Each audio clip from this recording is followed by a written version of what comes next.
diário antigo, um estranho veio para nossa vila.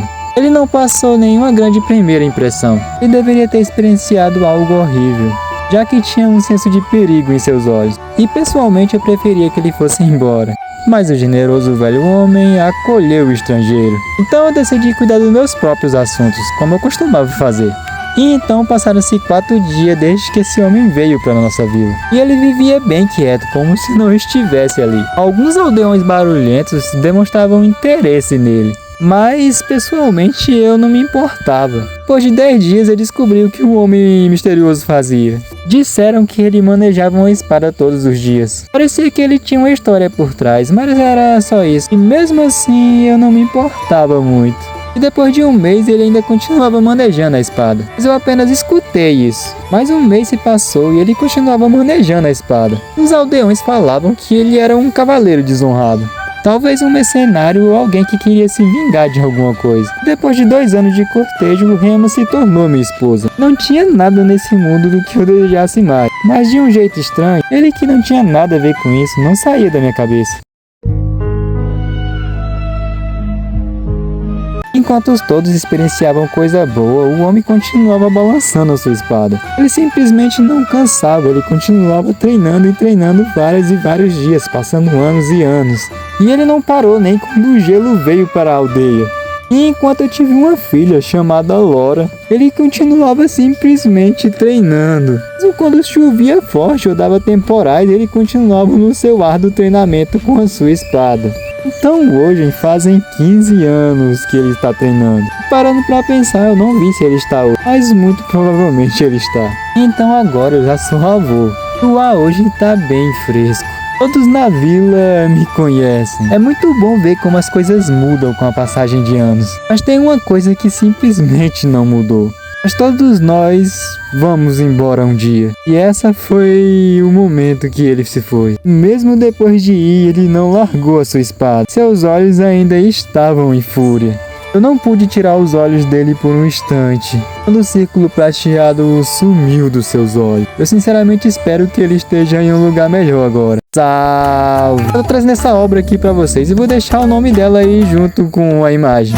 Logo depois que o nosso mestre embalangador morreu, o nosso prota acordou aí na sua cama, né? Esse lugar aí é o distrito espiritual de Pereira, mano. Situado no sul do reino de Rail. E esse reino aqui, mano, é bem conhecido pela sua servitude, mas também tem 2 coisas que são mais famosas do que o próprio reino, que são o príncipe e a princesa. Especialmente a princesa, que nos seus meros 11 anos já é considerada uma feiticeira. E ela foi indicada pela própria família real. Feiticeiros aqui são bem difíceis de ser encontrados. Até mais difícil do que os próprios magos. Mas ninguém ali é mais famoso do que o príncipe Irene. É sim, mano, o cara tem nome de mulher. O mano aí é chamado de nobre preguiçoso. Quando ele tinha 15 anos aí, a mãe dele morreu. E desde que a mãe dele morreu, ele só ficou dormindo. O cara ativou o modo baiano. O cara tá falando mal aí do nosso prota, a irmãzinha dele chega ali, né? Junto com a madrasta. E essa menina aí é a feiticeira mais poderosa, né? Os guardas ali já ficam com o maior medo do mundo, né? E a irmã do prota ali já quer dar uma punição pros caras, né? Mas a rainha ali, mãe dela, não deixa, né? E aí então ela perdoa os caras ali e vai embora com a mãe dela. E o nosso prota baiano ali não consegue dormir e fica brabo, né? O prota ali fica pensando, né? Que ele também dormia de dia, né? Mas depois que ele teve um sonho ali com o balangador, ele não consegue mais dormir. Ele lembra ali, quase pode sentir toda a força que ele fez. Ou ele podia sentir os seus músculos como se estivesse gritando. E simplesmente não consegue ficar mais no quarto dele. E o servo do prota ali pergunta já o que ele quer, né? E o prota fala que quer ir treinar. Isso aí deixa o servo dele em choque, né? Já que ele é o deus da preguiça. E aí então ali na sala de treinamento, toda a galera fica surpreendido, né? Já que o prota finalmente saiu ali da sua bate-caverna.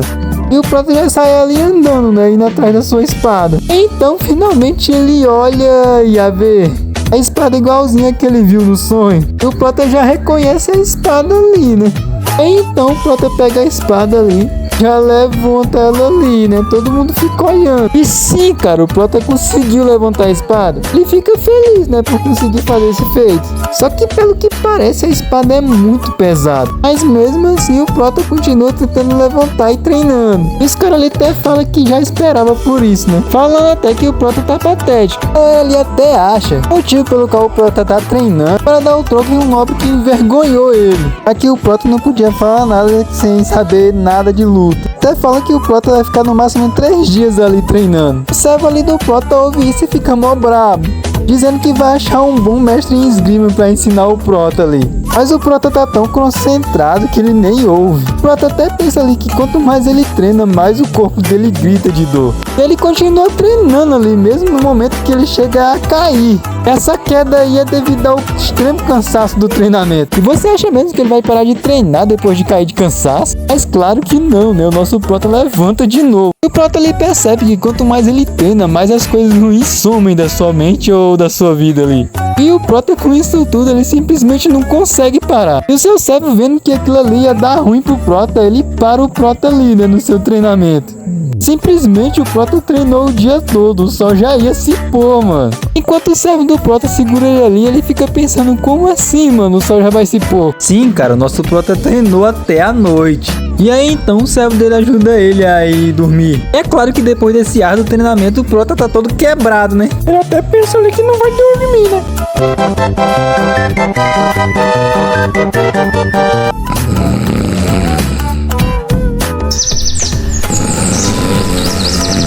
No outro dia o Prota já acorda comendo. O servo ali já chega perguntando se o Prota vai treinar hoje de novo, né? Com certeza o Prota vai. E aí então o velho chega ali querendo ver o campo de treinamento. E ele fala ali que não é ninguém importante, que quer apenas ver os treinamentos ali. E os guarda real ali levam ele, né, pra ver. E quando eles chegam lá, ele até se surpreende vendo que o Prota tá ali treinando outra vez. E os guardas ali tinham até apostado pra ver se o Prota vinha ou não. Claro que um dele perdeu ali e teve que pagar, né? E o Prota continua treinando a sua espada, né? O velho chega ali falando que o Prota é ruim, mas tem possibilidade. E o movimento é ruim, mas o esforço do Prota é bem diferenciado. Enquanto eles vacilam ali, a irmã do Prota chega. Ela não chega andando, mano, nem nada do tipo.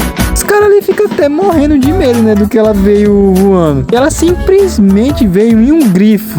Se por acaso você não sabe o que é aquele bicho do Harry Potter lá. Claro, né, ela desce ali na área de treinamento. Esse bicho aí, ele não existe não, tá, nesse mundo. Ela simplesmente conjurou esse bicho aí usando magia. Basicamente, ela cria os bichos e dá vida pra eles. Ela chega ali brigando com os caras, né, falando que os caras não estão trabalhando. Pergunta até quem é aquele velho que tá ali, né. Depois ela simplesmente ignora o velho ali. Ela quer saber por que os caras não estão trabalhando, né. E os caras falam ali que trocaram de turno com outros guardas. Só que aí, enquanto esse guarda falava, ele interrompeu uma fala dela. E aí, então, ela fica mais brava ainda.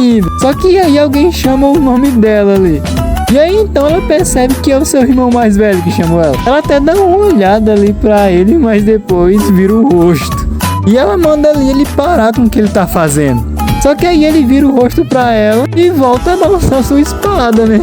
E ela começa a falar ali que esgrima não é fácil, que ele dormiu o dia inteiro, além de que ele dormiu até essa idade. Ela simplesmente fala várias coisas ruins ali pro Prota, né? No final ainda fala que aquele guarda ali ainda é melhor do que o Prota. Só que enquanto ela fala ali, outra pessoa chama o seu nome. Quem chamou ela dessa vez aí foi a mãe dela. A mãe dela manda ela vir com ela ali, né? Ela fala pra ela não incomodar o irmão dela e vir com ela ali, né? E aí então a irmã dele aceita. E a madrasta dele fala pra ele não exagerar muito. E ele concorda. E aí então a sua madrasta e sua mãe vão embora. E o papagaio gigante dela fica ali.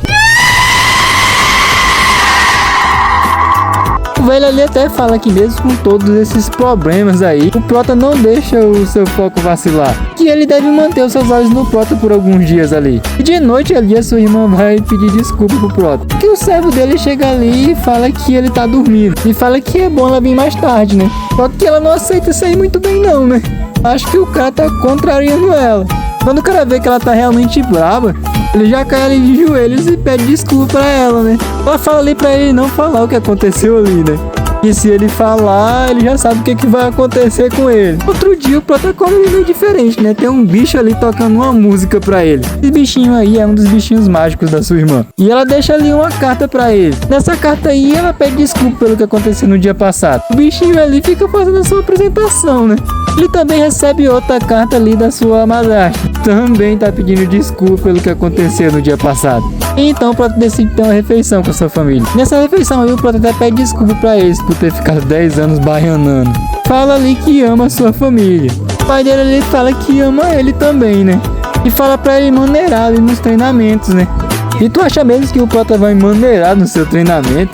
Claro que não, né? O Prota já tá ali treinando, balangando sua espada outra vez. E também outra vez a galera ali jovem já tá falando mal do Prota de novo, né? O ancião ainda continua ali vendo o treinamento do Prota, né? Ele até conseguiu a permissão para ficar ali. E o ancião ali fala que ele se enganou com o Prota. Que todo mundo falou da fama dele, né? Dele ser um nobre preguiçoso. Só que o Prota demonstrou que não é nada daquilo que as pessoas falam. E o ancião vê algo nele que não vê mais em nenhum outro jovem, que é a vontade de aço. Nossa, nossa, assim você me mata.